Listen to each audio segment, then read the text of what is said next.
Ekipa, dobrodošli u Cape Town! Dobrodošli ujedno i u jedan od najopasnijih gradova svijeta. Cape Town se nalazi na samom jugu Afrike i jedan je od 3 glavna grada Južnoafričke republike. Skoro svake godine Cape Town se nalazi na ljestvici top 10 najopasnijih gradova svijeta po stopi ubojstava. Zašto smo onda mi otputovali baš u Cape Town? Što tu ima za vidjeti? Je li stvarno tako opasno? Sve to i više bit će odgovoreno u ovom i na dolazećim videima. Zato se lijepo zavalite i uživajte u našem prvom afričkom iskustvu.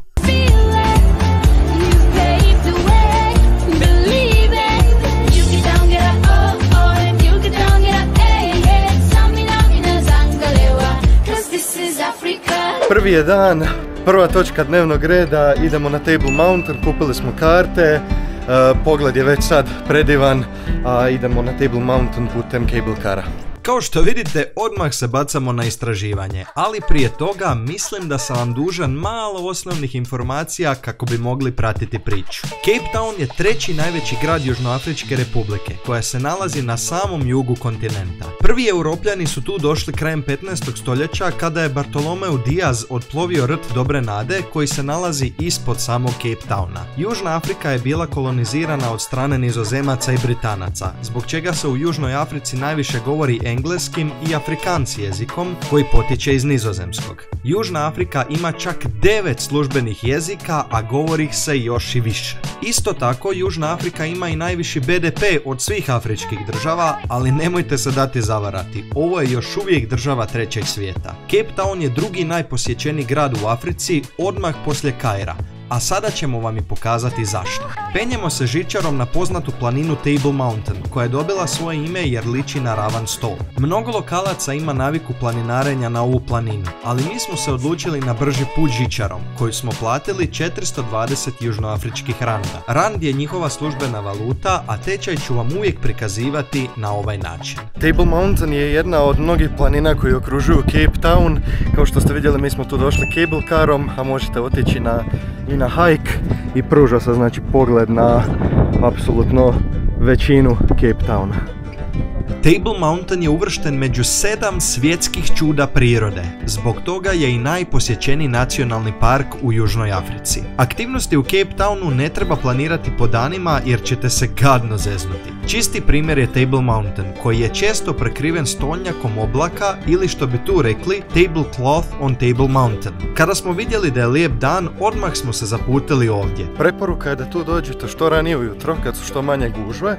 Isto tako, ulaznice možete kupiti online i preporuča se, mi smo igrom slučaja kupili ovdje, tako da eto. S vrha planine možete vidjeti čitav Cape Town, uključujući Robben Island na kojem je Mandela boravio u zatvoru čak 18 godina. Vidi se i vrh Lions Heada kao i Signal Hill. Možda je čak najupečatljiviji Greenpoint stadion koji primarno služi kao rugby stadion, a na njemu su se čak odigrale i neke utakmice svjetskog nogometnog prvenstva 2010. godine. I obavezno kremu za sunčanje staviti. Nema se još uvijek privikava na ljeto ovdje, pošto smo došli sa 14 stupnjeva, jel da? I to je bio topal. Da, i to je topal dan za drugi mjesec, a sad ovdje je 30 stupnjeva, treba se naviknuti na takvu promjenu klime u par sati. Table Mountain je proglašen nacionalnim parkom 1998. u svrhu zaštite prirodnog okoliša, a posebno rijetke vegetacije feinbossa. Feinboss je mali biom vegetacije koji raste na ovim područjima i sadrži čak 6000 endemičnih vrsta biljaka. Da, dobro ste čuli, tu raste gotovo 6000 vrsta biljaka koje ne možete vidjeti nigdje drugdje na svijetu. Sjeli smo ovdje gore u kafić, ima stvarno svega, ima i restorana 2 koliko sam skužila. Ja sam dobila neku sjeđenu naranđu jako finu i Matija je dobio neko kesel, ja mislim da je rekao pivo. Da. I sve to je bilo za manje od 5 eura, tako da stvarno je jeftino. Tako smo dobro dobili. Mi smo trenutno tu, na Vidikovcu, i ovo je čitav Table Mountain. Sad vidite zašto se zove Table, jer je jako ravno.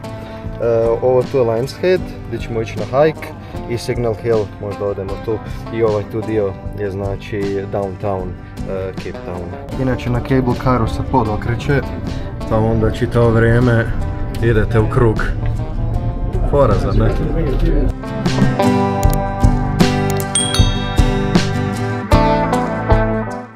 Došli smo do zgora, Table Mountain, vidite kako je ravna, i trenutno se nalazimo u Company's Garden, Rose Garden u stvari, u centralnom dijelu Cape Towna, odmah blizu Long Streeta kojeg ćete vidjeti uskoro, ali dobro je zakombinirati ovaj dio sa silaskom Table Mountaina jer je onako blizu, a Cape Town je inače velik grad. Cape Town ima čak 5 milijuna stanovnika, ljudi. Company's Garden je iskreno jedan od najljepših parkova koje smo ikada posjetili. Jako je lijepo održavan, a inicijalno je izgrađen kao mjesto za odmor putnika koji su kraj rta Afrike putovali između Europe i Azije. Ne mogu vjerovati koliko su ovdje životinjice pitome i koliko su navikle na ljude. Patkice i vjeverice su jednostavno preslatke. Danju ulicama Cape Towna patroliraju čuvari, pa je mnogo sigurnije nego noću. Mi smo naručili nekakvi meni, pa smo dobili 2 juhice i sad ne znamo šta je ovo. Ali ovo su spring rollice, ovo tu je nešto ljuto, ovo je zlako pohani karfiol, ali nije, ne znam šta je. I ovo nešto. Da, uglavnom ne znam šta je sve ovo, je sve neka afrička hrana, Cape Malay plata. A sjeli smo u restoran ovog vrta kojeg ste malo prije vidjeli. Papaj, draga, papaj.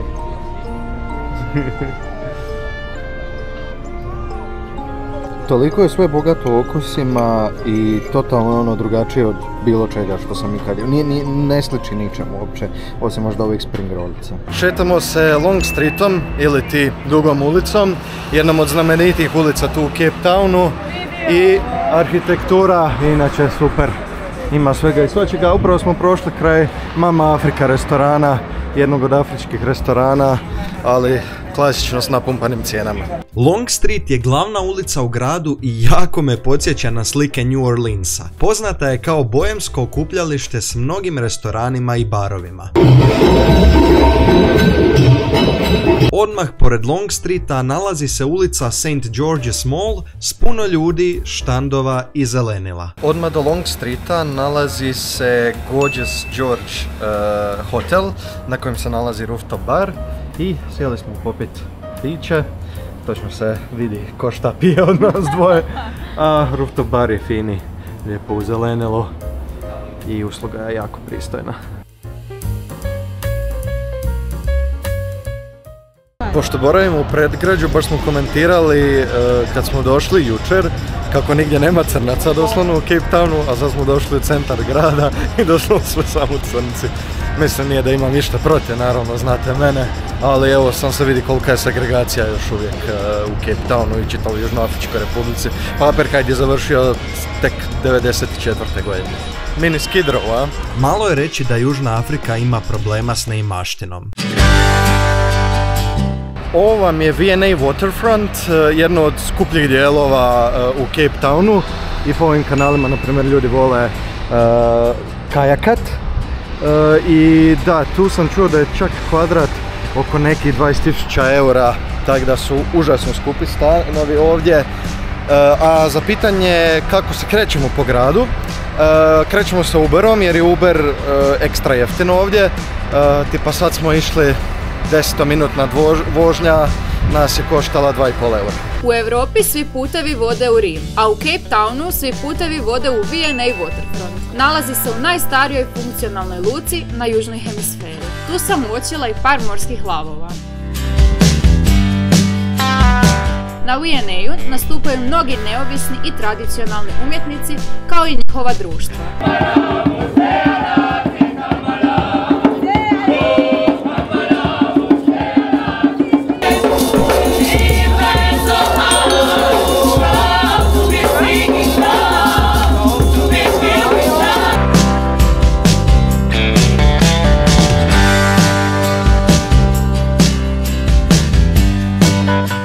Sad došli u Time Out Market i jedemo jako fine sladolede, mislim da su 2,5 eura bili. Ja sam uzela nekakvi veganski, čisto zbog boje, malina, kokos i Matija je uzela nešto fino. Limun sa uljem, kakvim uljem, olive oil, maslinovo ulje znači i bijela čokolada. Fantastičan je. Time Out Market se nalazi na V&A-u i ne razočarava svojom ponudom hrane i pića. Mjesto je vrlo živahno, a činilo se da imaju zanimljiv kalendar događaja.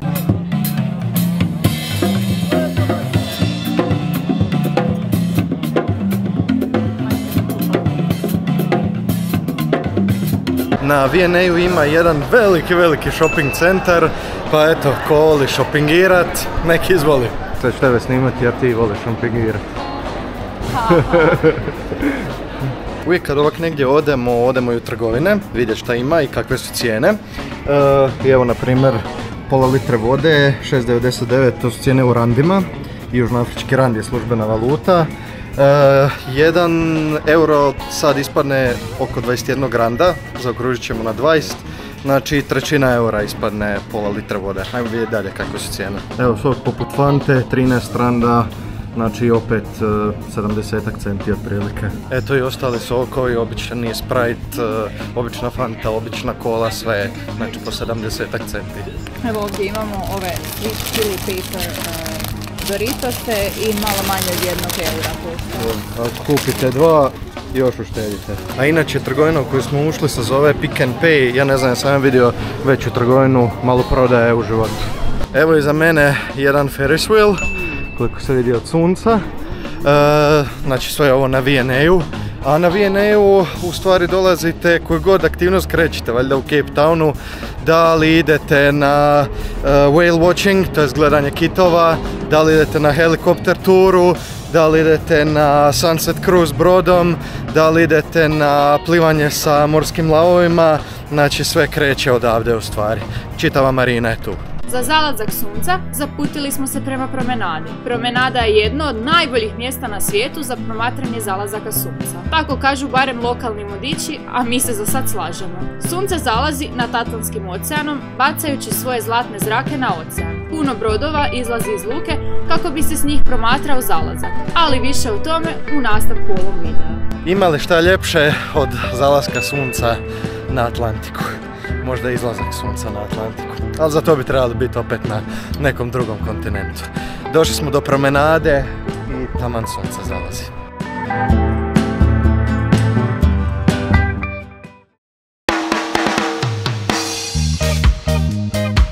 Ok, danas nam je dan za plaže.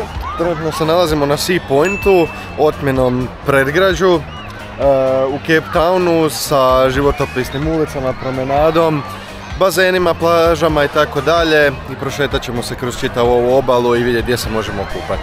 A između ostalog posjetit ćemo i jedne od najboljih plaža u Cape Townu. Sea Point je živahno i otmjeno predgrađe koje se nalazi na obali Atlantskog oceana. Prošle godine je svrstan na popis top 40 coolest neighborhoods in the world. Ovo nije loše mjesto za tražiti smještaj prilikom posjete Cape Town, kao ni ostala dva predgrađa koja ćemo obići u današnjem danu. Imate i ovakvih bazena, takozvanih tidal poolova, dosta me podsjeća na one bazene na Tenerifima, tako da je to opcija isto za kupanje. Evo nas u Mojo Marketu na Sea Pointu, market pun različitih fast food, a nisu brendovi, ali različitih svjetskih kuhinja. Idemo nešto ručati. Na kraju smo se odlučili za indijsku hranu, jedno i drugo je s piletinom, samo različite varijante.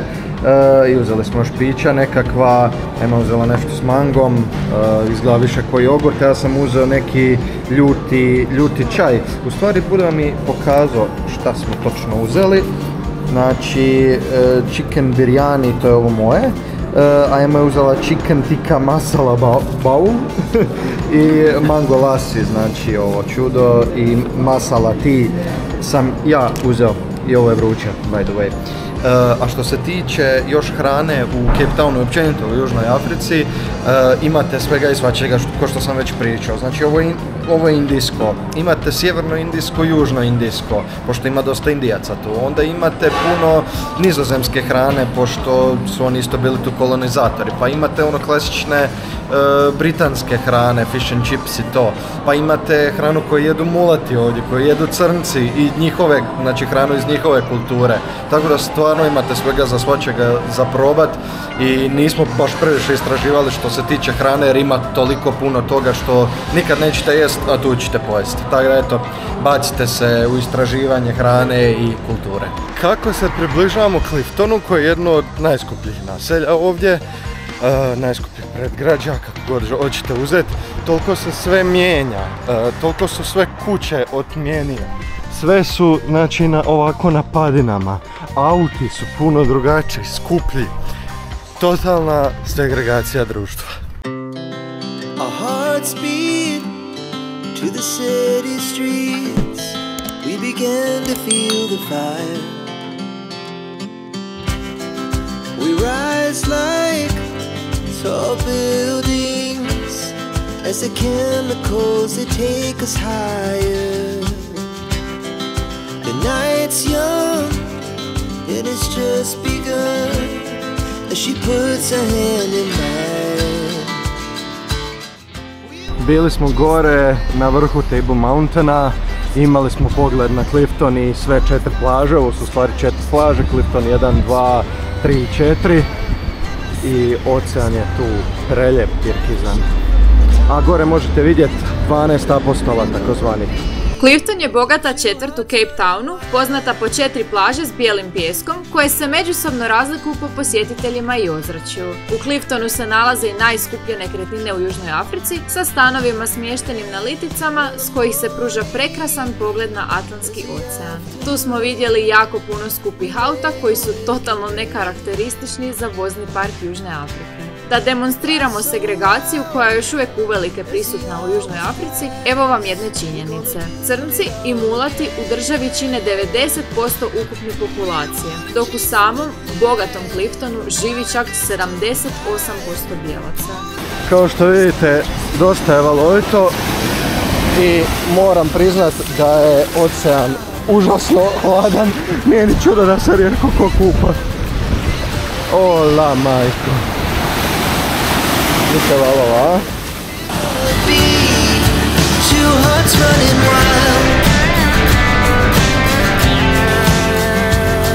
Na kraju smo se ipak okupali, iako je voda užasno mrzla, možda nekih 12-13 stupnjeva maks, jer se ne sjećam da ikad bila ovako hladna, čak ni na Malti, ali eto, uspjeli smo se malo okupati, a van je pakleno vrući.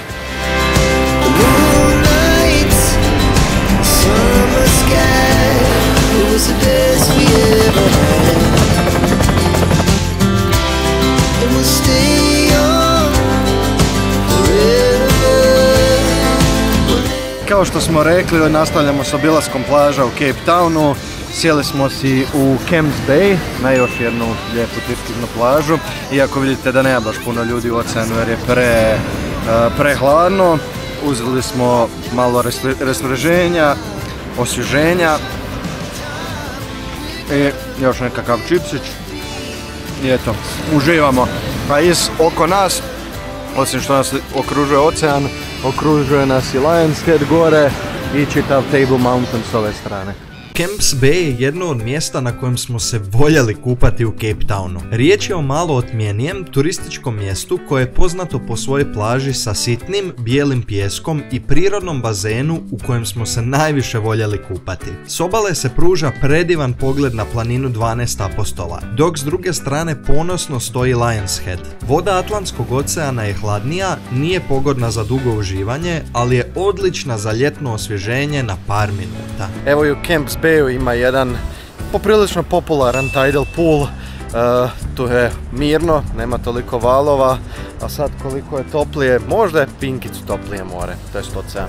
Ok, tu voda je malo toplija, ali još uvijek prehladna za neko ugodno kupanje.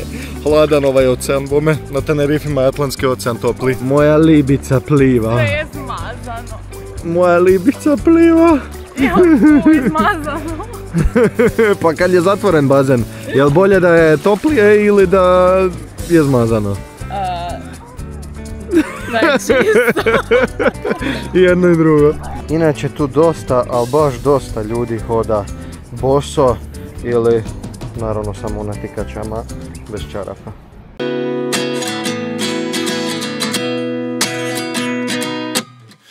And I find myself wondering what did happen to the last 10. I ran away with my life, fast forward, never turn back again. It's kind of funny that the more we pass time, the more we need to set them rewind. And 19 was the year I had to leave you, but now I'm seeing all the signs. Dobro jutro, ovo jutro je prvo u stvari koje smo morali planirati za load shedding. Tog se uopće nismo dotaknuli ovdje, ali uglavnom zbog korupcije u državi i zbog loše energetske infrastrukture stanovnicima Južnoafričke republike se dokine struja u neko izvjetno vrijeme skoro svaki dan. Najslabija varijanta toga je da imate struju čitav dan, a najteža varijanta toga je da vam isključe struju po 12 sati da ju nemate svaki dan. Kažem, zbog loše infrastrukture i svega, i to je nešto s čim Južnoafrikanci moraju živjeti. Mislim, ok, ajde isključiti struju to, ali nemaš interneta, frižider, sve se isključi, znači. Tako da se baš treba planirati za to kad ćemo puniti mobitele, kad ćemo puniti opremu i tako dalje. Da ne duljim, imajte to na umu isto kad budete tu dolazili. Osim ako ćete dolaziti možda u neki hotel ili slično, možda imaju generatore pa nemate to iskustvo load sheddinga. Mi ostajemo tu, boravimo kod moje rodice. Možda se i pitate zašto smo u stvari došli ovako daleko na drugi kraj svijeta, baš specifično u Cape Town, to je razlog. Pa eto, nadam se da i Jelena gleda ovaj video, pa eto, pozdrav za sve. Hvala Jelena! A mi smo stigli na Signal Hill, danas nam nije baš nešto sunčan dan. Signal Hill, još jedno od brda ovdje u Cape Townu. Iza mene možete vidjeti poznati Lions Head, gdje ćemo ići na hike jedan dan da gledamo sunset. A Signal Hill je mjesto u stvari za paragliding. Nećemo na paragliding, ali gledamo ostale kako uživaju i umiru od straha. Šalim se, naravno, vjerovatno je to jako lijepo iskustvo, ali pretpostavljam da košta dosta. Ali to vam samo govori koliko puno aktivnosti imate ovdje za raditi u Cape Town. Naravno. Signal Hill se trenutno koristi za poljetanje paraglidera i za uživanje u zalascima sunca ispod Atlantika, a to ćete moći i vidjeti u idućem videu. Što se tiče iskustva paraglidinga, cijena tog iskustva je nešto ispod 100 eura. Dobijete akcijsku kameru i sve fotke i videe. Kada je vrijeme ljepše, paragliding kreće i s Lions Heada. U neko ne tako moderno vrijeme, Signal Hill se koristio za postavljanje signalnih zastavica koje su obližnje brodove upozoravali na olujno nevrijeme. Ja, vidite kakve kokoši oni imaju. Mislim, vjerovatno nije kokoš, ali pogledajte. Ove male kokoši se zovu guinea fowl. Lokalci ih zovu suicide chicken, što u prijevodu znači kokoši samoubojice. Iznimno su glupe i stalno se bacaju pod kotače auta. Nikad ne znaju gdje idu i totalno im je nepredvidljiv smjer kretanja. Ja sam umro od smijeha kad sam prvi put čuo naziv suicide chicken. Ok, da vidimo kako to izgleda. Odoše. Evo, opisuju Table Mountain kao vrh koji je često prekriven, ajmo reći, stolnjakom u slobodnom prijevodu. I pogledajte sad kako izgleda vrh samog Table Mountaina, zato pazite dosta kad budete išli gore. Izaberite neki dobar dan, kad se probudite vidite da je čisto nebo ko nama što je bilo prvi dan, onda hop gore na Table Mountain, jer mislim da se sad ništa ne vidi, a pogled je bio preljep, sjećate se. Ok, ajde, dok sjedimo tu na Signal Hillu, malo smo se ponijeli piknik. I vode ima, nećemo zaboraviti. Quick tips, Ema, kako smo došli do tu? Trebali smo vizu, zato ćemo napraviti poseban video jer je to užasna tema za razgovor i nimalo kratka. Imamo za pričat o tome. Tu ćemo se raspričat. Kupili smo karte za avion 4 mjeseca prije, mislim da smo ih platili negdje u 10. mjesecu. Bile su 700 eura, putovali smo iz Zagreba do Istanbula do Cape Towna. Imali smo 2 sata presjedanja s time da nam je avion kasnio, pa je to bilo sat vremena, ali uspjeli smo stići, tako da ćete i vi. Da, što se tiče valute u Južnoj Africi, to sam već spomenuo, valuta je južnoafrički rand. Ja gotovinu nisam ovdje vidio još, doslovno u nekim mjestima ne možete uopće platiti gotovinom jer je cashless većinom. Ja sam mislila da bude obrnuto. Koristimo Revolut klasično, ako vas zanima više o Revolutu, gornji desni kut. Što se tiče sigurnosti, Cape Town je svake godine na top 10 ili čak top 5 najopasnijih gradova na svijetu.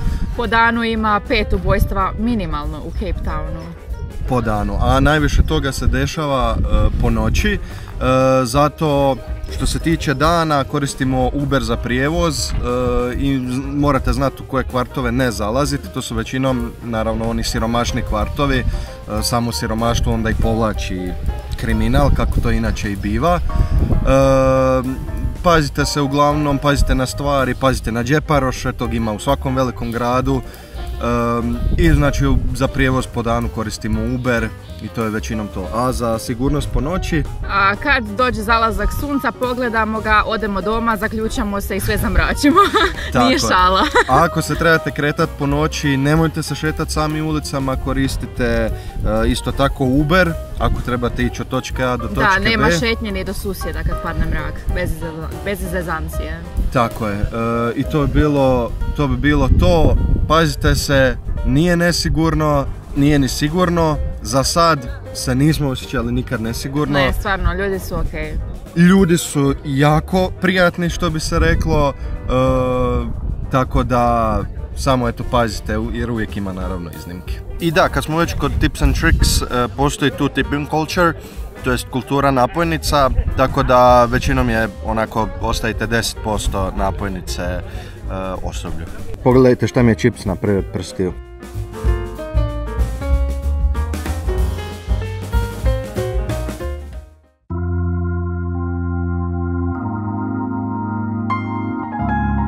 Pazite, ovo ekipa, neko je odlučio napraviti kafić u crkvi.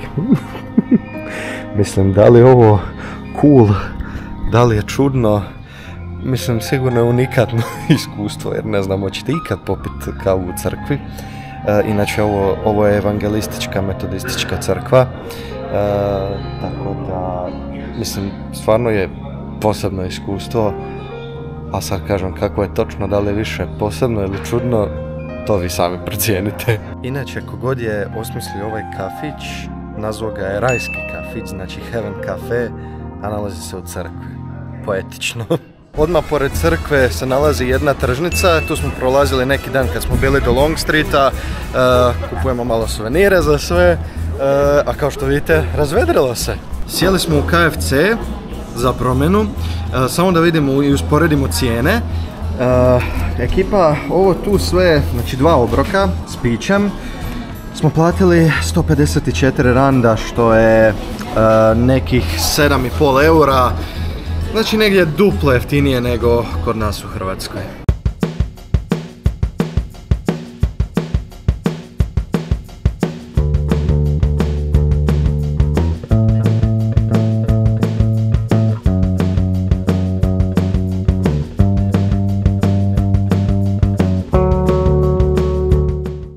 Evo nas na V&A Waterfrontu i idemo na krstarenje i gledat zalazak sunca. Tako, idemo na Sunset Cruise, zavalili smo se ovdje na ove mrežice i čekamo da isplovimo.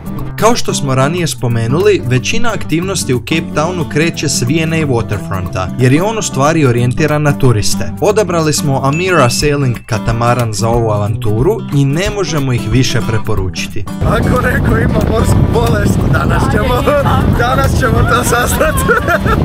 Taman prije zalaska postane dosta hladno, a naravno uvijek ima i vjetra jer se krećete s brodom. Evo, dobili smo i ova čudesa za pokrit se, tako da svaka čast ekipi.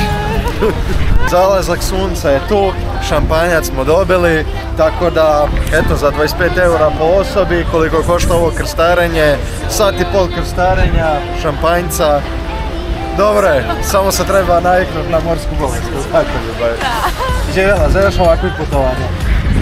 Ovo je jedna od aktivnosti koju stvarno preporučamo jer se zaista isplati. Na putu nazad smo susreli morske laove koji također uživaju u zalasku. Nadamo se da vam se svidio naš video. Ako jest, ostavite like, komentar i pretplatite se na kanal. A mi smo tek počeli s našom avanturom u Cape Townu, pa se pripremite za još avantura koje ćemo sigurno pamtiti do kraja života.